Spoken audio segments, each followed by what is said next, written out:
Bom, eu vou chamar aqui nosso convidado, que já está aqui com a gente hoje aqui no estúdio, presencialmente, para continuar repercutindo outros assuntos. Depois a gente fala mais de outros assuntos da área dele, mas eu queria chamar então o Anderson Menezes, que é fundador e CEO da Alkin Research. Muito obrigada pela sua presença aqui no nosso estúdio. Boa tarde para você, Anderson. Boa tarde, Isa, Alexandre Alain. Bom, eu vou continuar com algumas notícias importantes aqui do dia, né? Eu gostaria também da sua participação, se quiser fazer algum comentário aqui junto com os nossos outros comentaristas. Queria falar de uma fala importante aí do presidente do Banco Central, Roberto Campos Neto, né? Segundo ele, a melhora no ambiente econômico também está no radar dele ali. Ele participou de um evento em Portugal, onde afirmou que o Brasil não é nem de longe um dos piores países com problemas de energia e que a desconexão entre preços e produção não acontece só com petróleo, mas também com alimentos. Campos Neto também falou sobre o crescimento econômico no segundo trimestre. Vamos ouvir um trecho do que ele falou. A gente vê aqui nesse gráfico que aqui o Brasil, né, é um caso interessante, porque é um dos poucos países que no meio desse processo está tendo revisão de crescimento para cima, né? Todos os processos a gente consegue ver que a bolinha está acima da barra, significa que você teve revisões para baixo, né? No Brasil a bolinha está dentro da barra e a América Latina só tem isso por causa do Brasil. Então o Brasil está tendo revisões para cima, inclusive a nossa revisão já é maior. A nossa última revisão no Banco Central é maior que esse número de 1,5, é 1,7. A gente provavelmente tem um PIB forte no segundo tri. Obviamente, em algum momento, tudo que a gente está fazendo vai gerar uma desaceleração no segundo semestre, mas ainda assim um crescimento é bastante melhor do que se esperava no começo, né, no início do ciclo de ação. Bom, e no Fórum Jurídico de Lisboa, o presidente do Banco Central comemorou que o pior momento da inflação passou, mas disse ainda não saber o efeito das medidas do governo. Falou que o país vai conseguir frear a inflação, pois a maior parte do trabalho foi feita, que a inflação brasileira está na média ali dos últimos 20 anos ante países desenvolvidos e que é preciso, muito importante ali, fazer um trabalho de ancoragem das expectativas. Além disso, lembrou que o desemprego está abaixo do registrado antes da pandemia e que o Brasil tem gerado mais empregos, embora com renda menor. Primeiro, eu queria aproveitar que nosso convidado está aqui, né, que repercutisse um pouquinho aí em relação a essa fala aí do presidente do Banco Central, dizendo que a inflação já foi no seu pior momento. Como é que os investidores podem enxergar essa fala do Campos Neto? De fato, né, a expectativa para o curto prazo, né, de que a gente esteja de fato no final do ciclo de alta da Selic, né, o que coincide bem com o final da alta da inflação, né, quem olhou a ultimata do Copom, se a gente olhar no horizonte de 2 anos, a gente vai ter inflação de 2,7%, né, segundo o Banco Central, né, há quem acredite, né, vamos tentar, se a gente olhar há 2 anos atrás quais eram as projeções que a gente tinha para 22 também não eram nada próximas do que a gente tem hoje, mas vale a gente lembrar, né, que ao que tudo indica a gente está próximo num ponto de inflexão, né, que a gente está próximo num ponto de melhora e como você bem falou, Isa, é de fato, né, algo mundial, né, global, né, toda essa preocupação, tanto com energia quanto com alimentos, qualquer coisa, né? Não é um problema que o Brasil está sozinho, né? Muitas vezes, em muitos ciclos de alta, o Brasil passou sozinho por essa questão de inflação. Então agora a gente está navegando aí junto, né, de mãos dadas com o mundo, ninguém solta a mão de ninguém, né, nesse caso aí com a inflação. Então de fato é um problema bem orquestrado ali globalmente, só que por outro lado, né, apesar do fator positivo de não ser, né, um problema só nosso, né, que a gente consiga buscar a solução ali em conjunto, né, por outro lado o Banco Central aqui ele acaba não tendo braço, né, nem influência suficiente para, por exemplo, baixar o preço do barril de petróleo, né? Por mais que você tenha incentivos ali de corte de ICMS, né, auxílio para caminhoneiro, você não consegue, né, influenciar a inflação de oferta, né, que a gente chama ali, que de fato, né, a gente precisa de um Banco Central americano, europeu, né, que tem um poder maior para frear esse tipo de demanda. Então, o Banco Central, por mais que ele seja, né, incisivo, né, tempestivo no seu ciclo de alta aqui, né, ele acaba ficando também à mercê um pouco, né, de fatores aí que não estão sob o nosso controle aqui no Brasil. Mas, ao que tudo indica, em resumo, né, a gente está próximo do ponto de virada, caso, né, nada mais saia do controle, né, e tudo caminhe ali para o que está projetado. Alan e Cabral, já passamos pelo pior momento da inflação? Olha, difícil dizer, mas assim, comparativamente a outros países, o Brasil ele não está muito pior. Eu diria até, comparativamente à Europa e Estados Unidos, não em termos absolutos, mas em termos relativos, a gente está melhor. Explico por quê. Porque essa inflação projetada para 2022, se ela se concretizar aí próxima de 7,5%, 8%, não é muito distante da nossa média histórica. Vamos falar que o Brasil gira ali na casa de 5%, 6% nos últimos anos. Agora, se a gente pega uma inflação de 8% para a Europa e para os Estados Unidos, é 4 vezes a média histórica deles. Então, a população, lá o que eu estou querendo dizer, o efeito inflacionário para a população é muito maior para o americano médio e para o europeu do que para o brasileiro. Porque a nossa média histórica a gente já está meio que acostumado com uma inflação um pouco mais elevada. Acho que o Banco Central, ele errou lá atrás, mas aí foi um erro do Banco Central no mundo inteiro também, é difícil culpar, a situação da pandemia era muito peculiar, colocando a Selic a 2%, isso é uma das causas da inflação, mas mérito ao Banco Central brasileiro que sai na frente do ajuste de taxa de juros. Pelo menos aonde a medicação taxa de juros faz efeito, a gente já percebe aí algum sinal de arrefecimento em relação a serviços, em relação a bens industriais. Agora, é lógico que é difícil dizer se o pior já passou ou não, né? Fazer algum tipo de previsão, porque pode ter aí algum tipo de choque de petróleo ainda, guerra Rússia e Ucrânia continua, pressões de alimentos, mas acho que o Banco Central tem feito um bom trabalho em relação à inflação no Brasil.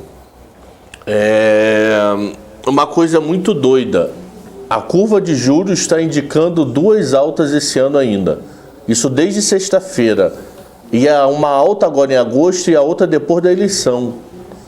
Eu acho que o mercado de day está louco, mas literalmente eles estão indicando uma alta de 0,5 em agosto e uma alta de 0,25 em outubro.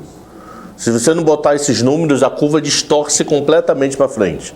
Quando você coloca esses 2 números, a curva fica igualzinha do mercado. Então, dando a entender que se tiver algum problema ainda de segundo semestre, ele puxa mais um pouco os juros. Eu acho meio loucura, eu acho que ele puxa meio e fica quieto. Agora, em relação à inflação, é loteria demais, serviço está bombando, serviço ainda está incomodando. Quase 1% de serviço no IPCA 15, isso é muita coisa. E serviço é Banco Central. Então é complexo dizer se já chegou ao topo. Já chegou ao topo ano passado, no meio do ano, já chegou ao topo em novembro, vai chegar no topo em abril, vai chegar no topo em maio e chegamos no topo em junho. E alguma hora certa. Ele não é 100% culpado, tem coisas que não estão na mão dele. Bola de cristal, né?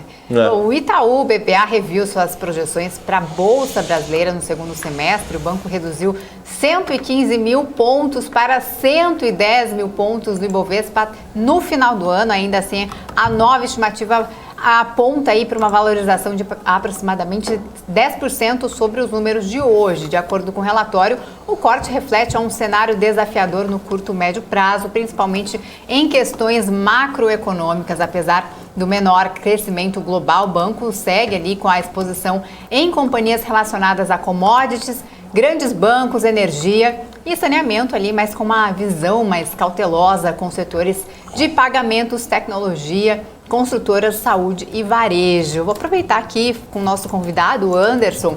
Eu sei que fala muito bem ali de rotação do Ibovespa em busca de ações desvalorizadas. Queria que você repercutisse em relação a isso também. Falar assim, né? Quando o Ibovespa está subindo, né, a projeção lá para cima, né? Depois muda a projeção, então se pegar a projeção que todo mundo tinha lá no começo do ano, de 31 de dezembro, era Ibovespa 140, 150, né? Poucos aí falavam menos de 120, então é difícil cravar, né? Ainda mais agora a gente está entrando nessa semana, na metade do ano, né? Se cravar qualquer coisa aí para a próxima metade, né? Então, acho que Ibovespa, se cravar Ibovespa, você falar que você está acertando quase que o preço ali orquestrado de mais de 90 ações, então é uma aposta arriscada. O que a gente vê, né, de fato, são muitas ações descontadas, Thaisa, como você falou, acho que são alguns casos bem específicos.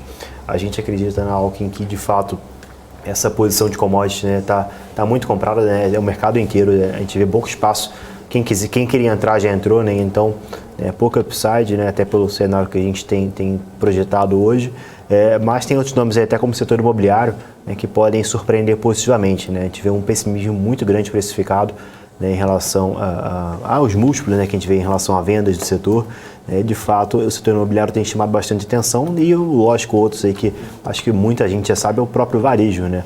A gente olhar em nomes aclamados pelo mercado, como a própria Magalu, Via, Americanas nem tanto, mas essas duas primeiras que eu mencionei, né, tem apanhado bastante no mercado, de uma forma até exagerada, em nossa opinião.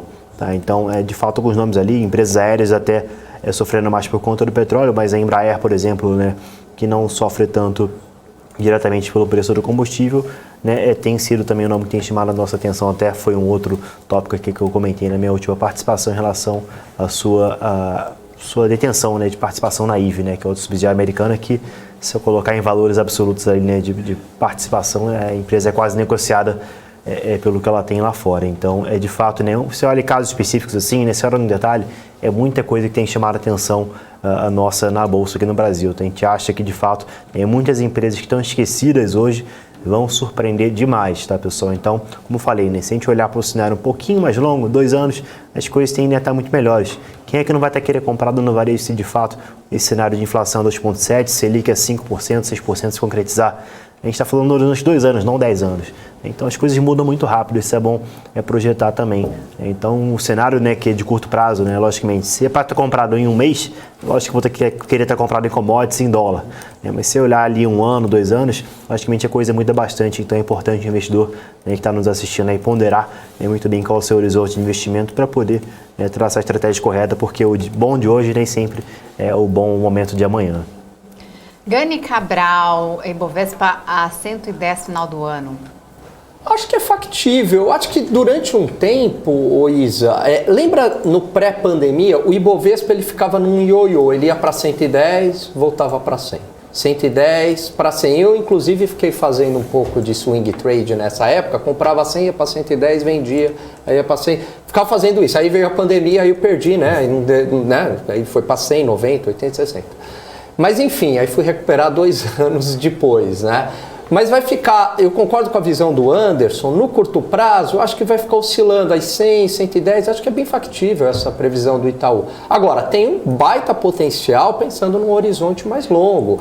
Economia é muito cíclica, o mercado é muito cíclico, a gente não vai ficar numa situação de taxas de juros elevadas e inflação alta para sempre. Então, em algum momento, as taxas de juros começam a fazer efeito, a situação se acalma, a inflação começa a arrefecer e aí é um cenário bastante promissor para a Bolsa, principalmente para o varejo, por exemplo, como o Anderson colocou, né, taxas de juros caindo, isso aumenta o prêmio na renda variável, diminui o prêmio na renda fixa, tem um efeito de potencializar consumos e investimentos e aí a Bolsa começa a reagir positivamente. Então, acho que a curto prazo é uma previsão factível do Itaú, né, do Itaú BBA, talvez surpreenda, 115 também, não acho que é algo muito anormal de acontecer, mas eu acho que num horizonte de 3 anos aí a gente pode falar até numa bolsa acima de 130 mil pontos. Cabral. Tô jogando aqui, vendo qual o resultado dá somando. Ó, 112.419 o bolsa final do ano. É o chute do inferno, maluco. Só pra virar notícia, pelo amor de Deus. Não dá pra... Pô, ano de eleição, PEC pra passar, guerra na Rússia, guerra no inferno, China reabrindo e fechando. É um chute, vamos chutar o número, 112.415. Esse é o índice final do ano, dia 30 de dezembro, meio-dia. Se a gente fizer um bolão para amanhã, a gente já não acerta, né? Quando vai fechar amanhã, a gente já não acerta. Cabral, o que é mais difícil? Acertar a inflação? Ou se a inflação está no fim do ciclo ou a bolsa? A bolsa, a inflação no fim do ciclo é mais fácil acertar. E o dólar é o mais difícil de todo. O dólar, então, é aquele número da luz dali de cima. Cadê? De vocês aí que vem, eu não consigo ver do lado de cá. Tá para esse número, acho que é 463 o número ali da luz.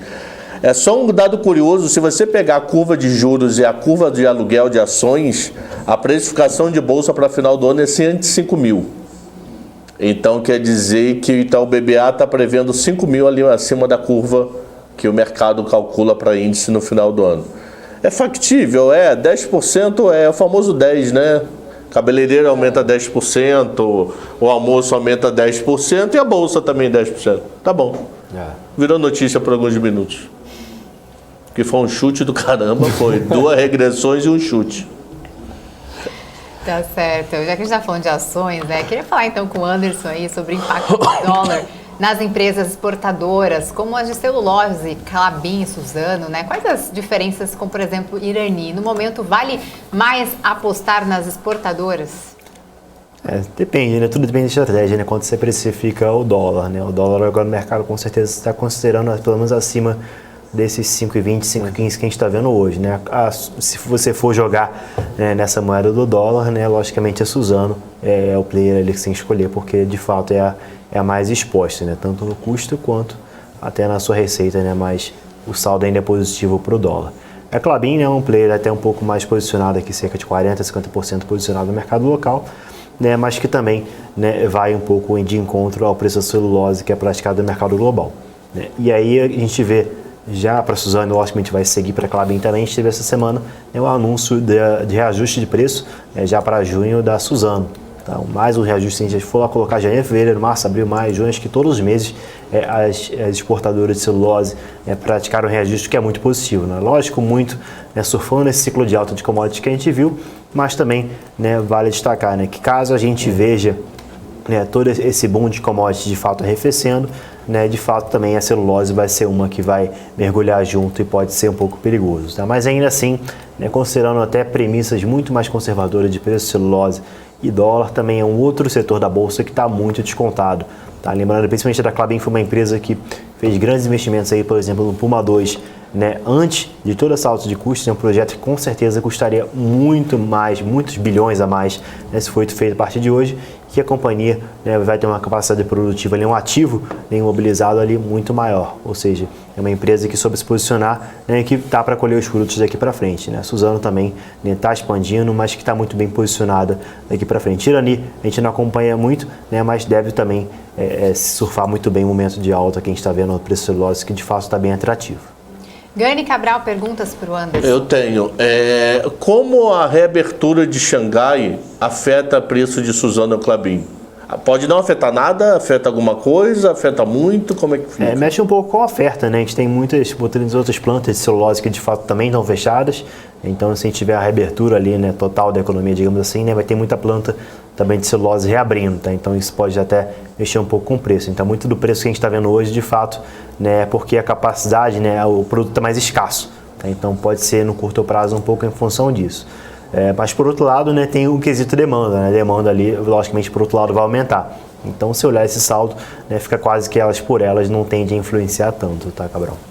Agora, o Anderson, em relação a Suzano e a Klabin, né, principalmente a Suzano, é mais assim um case, um potencial de valorização para um horizonte curto, né, como é o caso de commodities, ou não? Você aposta aí para carregar a ação por mais tempo? Qual que é a visão de vocês? Não, cara, Suzano, celulose é algum setor assim, se para escolher, para dormir tranquilo, agarrado, é celulose, cara. Suzano, Klabin ali, assim, a tendência, né, ainda mais Klabin, acho que tem um pouco mais de diferenciação de produtos, né, eu acredito que seja um player, assim, um setor muito, muito positivo, tá, Alan? Porque, por exemplo, Klabin, a gente vê, poxa, o e-commerce, ela faz caixa de papelão para o e-commerce, embalagem retornável, ela produz ali o Tetra Pak, a caixa de leite, ela produz a caixa, né, que embala a cerveja ali de papelão, né, ela faz assim, uma série de coisas que a gente olhar uma tendência circular.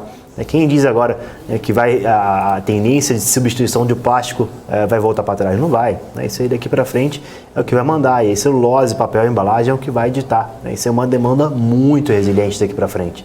Então, de fato, é algo para longo prazo. E no curto prazo são ações aí que estão machucadas. A gente considera a Klabin desde a máxima já caiu, eu chamei uns 40%, 30%. Então são ações aí que ainda estão bem descontadas diante, né, de toda essa preocupação de recessão global. Eu diria até que são ações de mais para o longo prazo, porque o curto prazo é até ruim. Se a gente colocar no preço ali da ação, o curto prazo é algo bem ruim que está precificado. Porque, né, por que eu digo que é um cenário ruim? É porque o mundo está precificando quase que hoje uma recessão. Né? E você, quando você tem recessão, logicamente, né, demanda por celulose, por bens ali, né, por e-commerce ou o que for, tende a diminuir. Então, para o longo prazo, né, médio prazo, como a gente estava falando, né, que as coisas devem melhorar, são ações aí que você deve ficar muito mais tranquilo. Você acabou de dizer que as coisas devem melhorar para o setor de varejo também na Bolsa? Estamos otimistas com o varejo também.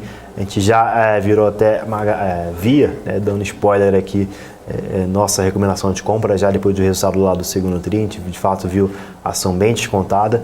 Magazine a gente esperou, né, o resultado sair, a gente tinha recomendação neutra, esperou e manteve, né, acho que foi uma decisão assertiva, porque de fato desde lá acho que já caiu mais de 50%, de fato foi um resultado muito ruim, mas ainda assim a gente esteve até lá presencialmente com o pessoal da Magazine essa semana, né, e ao que tudo indica as coisas devem melhorar.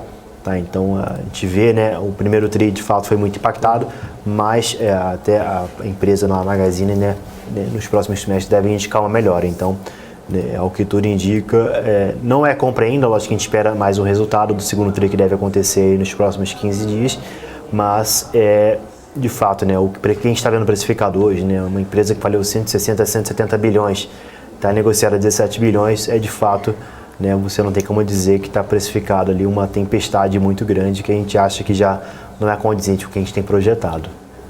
Mas a concorrência não é grande demais? Mas assim, o crescimento, o potencial de crescimento também é muito grande, né, Cabral? Eu fui um cara muito reticente com varejo e até com Magalu. Até brinco que quando a gente olhava no auge, né, o que a gente colocasse na conta, tudo que a gente tinha projetado para Magazine, que era crescimento de 35% ao ano, Americanas 30% ao ano, Via 20% ao ano. Se eu colocasse lá em 2030, o Brasil ia ser um país ali com um PIB maior do que o da Suíça, dos Estados Unidos e da China juntos. Porque assim, lógico, exagerando aqui, mas assim, era um cenário ali, né, que de fato uma teria que estar errado.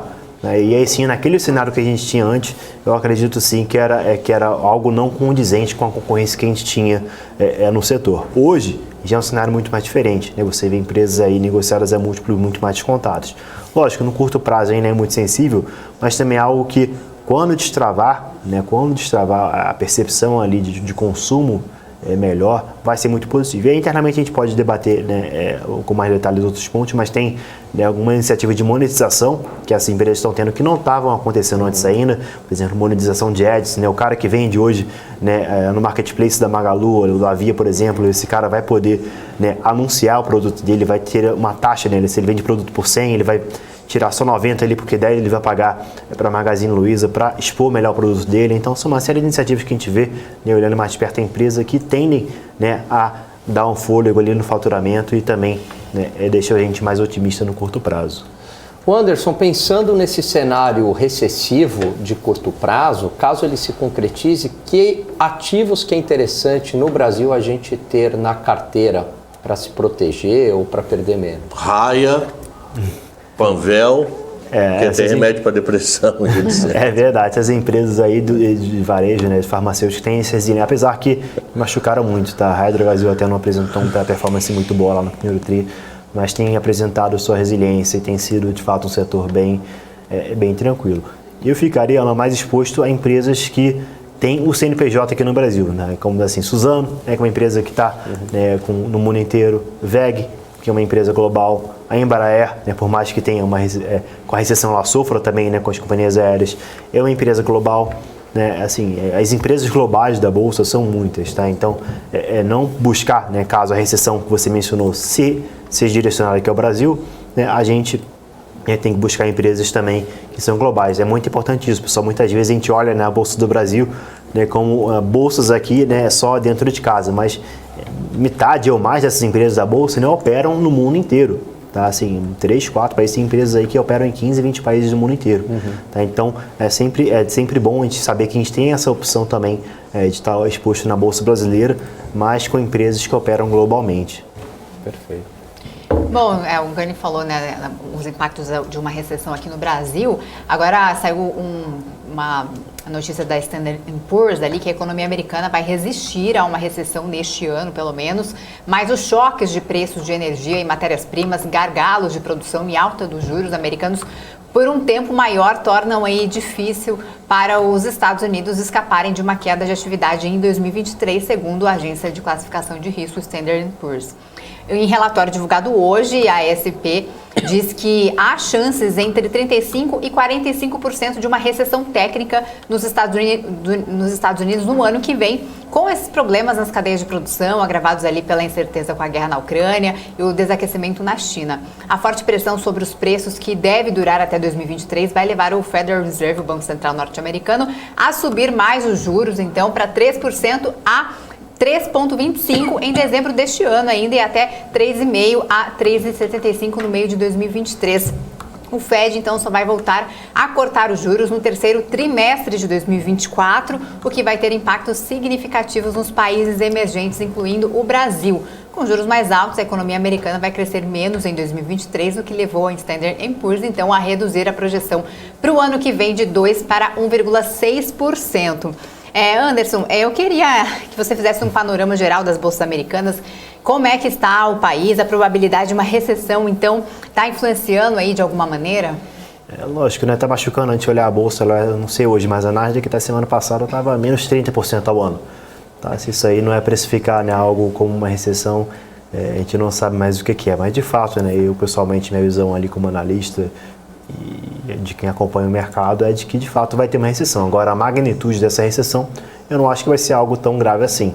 Eu acho que as piores recessões são aquelas que ninguém está esperando. Então, de fato, né, a cautela que está tendo do mercado, né, com as autoridades monetárias, né, para conduzir todo esse momento, ao que tudo indica, não vai ser algo tão grave. Né? Vai ser, acho que se o Fed vê que está machucando demais, ele vai ser também mais suave ali na sua condução. Então, é muito difícil, tá, na minha percepção, na minha análise, ele escapar. Pode ser que não tenha recessão nenhuma, pode ser. Tá? De fato, é muito difícil de projetar. Mas ao que tudo indica, diante do cenário que a gente tem de alta de juros, né, e a escalada forte da inflação que a gente está tendo lá com o mercado de trabalho ainda muito apertado, tá? É muito difícil não ter uma inflação. Tá? E aqui para o Brasil, logicamente, né, machuca. Né? As empresas que eu falei, né, na minha última resposta, tem muitas empresas que dependem da economia americana estar bem, né, para a gente também, né, tanto como exportar ou vender insumos ou o que for. Tá? Então é de fato um cenário que tende a machucar bastante. A Europa também é outra que está sofrendo bastante. Foi até engraçado, assim como a Alan estava em viagem agora há pouco, estava me atualizando na semana passada, na Europa vem uma plaquinha lá num bar que era, como assim, a cerveja está mais barata que a gasolina, beba, né? Uma placa que tipicamente você veria aqui no Brasil, né? Mas lá, você já vê, poxa, na Europa está com uma pegada dessa já e não, então você sente já que de fato é algo muito, muito diferente para eles, né? E para a gente aqui no Brasil, a gente está acostumado até, a gente sabe lidar, né, historicamente com esse tipo de inflação lá para eles, eu acho que deve machucar muito, né? Mas eu imagino que a gente tem uma exceção. O ponto que eu tenho a ressaltar é que o mercado recupera antes, tá, pessoal? O mercado, a bolsa de valores é algo que olha para frente. Então, mesmo que a gente chegue numa recessão, a bolsa vai olhar para frente. Se a bolsa olhar, o mercado olhar que a gente vai ser capaz de atravessar a recessão, né, por menor que seja ou maior, né, e sair lá na frente mais forte ou maior, recuperar, né, o mercado vai precificar isso na hora que ele identificar. Então, né, as coisas podem até se recuperar antes que a gente imagine, ainda que aconteça uma recessão. Aproveitar que o Gani estava lá, eu queria perguntar como é que está o sentimento lá econômico. Então, o Gani passou esses dias nos Estados Unidos, justamente lá, né, que se fala muito de recessão. Como é que está o sentimento da economia? Então, o que eu percebi? Serviços muito aquecidos, então, assim, restaurantes, bares, né, muito cheios, hotéis cheios. Agora, me surpreendeu, assim, o varejo eu não achei cheio, né? Não achei as lojas tão cheias, achei, com exceção da Apple, que acaba virando quase que uma atração turística, né? Mas não achei as lojas muito cheias. Outra coisa que me chamou muito a atenção, Isa, foi o movimento nos aeroportos, tanto do Brasil quanto dos Estados Unidos, menor. Né? A gente já não vê aquele turismo barato. A passagem está cara demais. A passagem está muito cara. Eu defendo um argumento de que a gente vai viver um período de encarecimento do turismo, né? Dos anos 2005 a 2015, o turismo se popularizou, que é ótimo, ficou muito barato, todo mundo pôde viajar para o exterior. Agora está muito difícil, a renda real cai das pessoas no mundo inteiro por conta da inflação, os juros sobem, então as condições de financiamento de passagens aéreas e hotéis ficaram mais difíceis e mais caras e, claro, como o Cabral trouxe, o preço das passagens aéreas muito em função do preço dos combustíveis lá nas alturas. Então ficou caro, né? O viajar hoje, fazer uma viagem internacional é muito mais caro do que antes.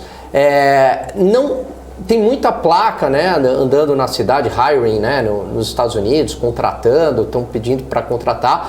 O que a gente ouve bastante é que as pessoas não querem trabalhar, então aquele papo é verdade, não é só uma estatística mesmo, muita gente não quer trabalhar, seja aí porque ou ganhou muito dinheiro no mercado de ações ou porque o crédito se tornou mais fácil, mas não há esse incentivo. Agora, a reclamação de inflação, ela é geral, né? Todo mundo sentindo na pele uma inflação mais alta. E Cabral, sabe o que me chamou a atenção também?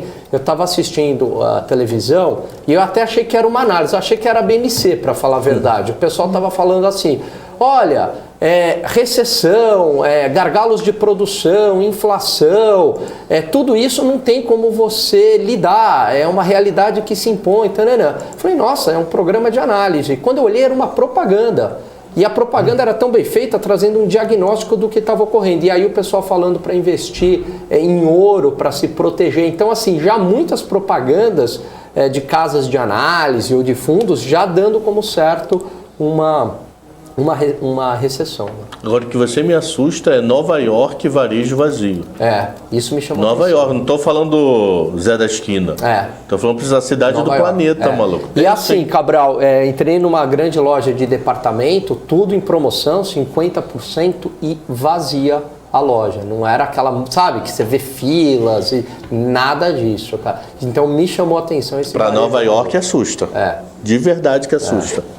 É uma movimentação que vai acontecendo aí desde a pandemia por conta, né, das empresas de venda online, principalmente a Amazon, né? E já que a gente está falando de bolsa americana, e essas empresas aí, como o investidor deve continuar apostando, deve ter uma perspectiva melhor, como é que deve se comportar aí nesses próximos meses aí, mesmo com inflação alta? Eu acho que essas grandes vencedoras, né, Apple, Google, Microsoft, né, tirando outras aí como a Netflix, que quase já caíram no cavalo, né, tendem a performar muito bem. Só que a gente sempre lembra, né, o histórico, quem nem nunca viu aquele gráfico, né, das maiores empresas lá dos anos 90, 2000, né, como o topo muda, né, do ranking. Então, é sempre bom lembrar que, né, essas empresas podem não ser vencedoras amanhã. Tem muita empresa que nem conhece, que está nascendo hoje em alguma garagem lá no Vale do Silício, que daqui a 10 anos vai ser a empresa aí de bilhões de dólares. Então, de fato, sempre estar atento e não focar, não fechar só os olhos ali para as Big Techs, porque tem muita empresa boa também na Bolsa Americana, né, com sequenciamento genético, né, uma série de outras coisas aí que tendem a prosperar daqui para frente, né, e logicamente, né, assim como a gente vem falando aqui, né, são empresas, né, que estavam precificadas ali com juro real negativo, juro de 1%, né, então é muito fácil, né, essas empresas valerem 1 trilhão, 2 trilhões de dólares, tá? Então também o jogo mudou, né, são empresas ali que vão ter que ser reprecificadas. Não que elas vão deixar a Apple vai deixar de vender iPhone, ou o Google, né, ninguém vai anunciar mais no Google Ads ou qualquer coisa do tipo.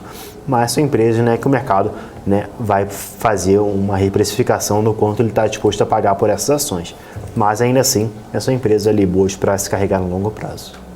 Tá certo. Quero agradecer muito sua presença aqui no nosso estúdio. Nós recebemos o Anderson Menezes, que é fundador e CEO da Alkin Research. Muito obrigada pela sua presença e por todas as explicações, Anderson. Eu que agradeço, pessoal. Você, Alan, Cabral, muito bom sempre estar aqui com vocês presencialmente. Legal.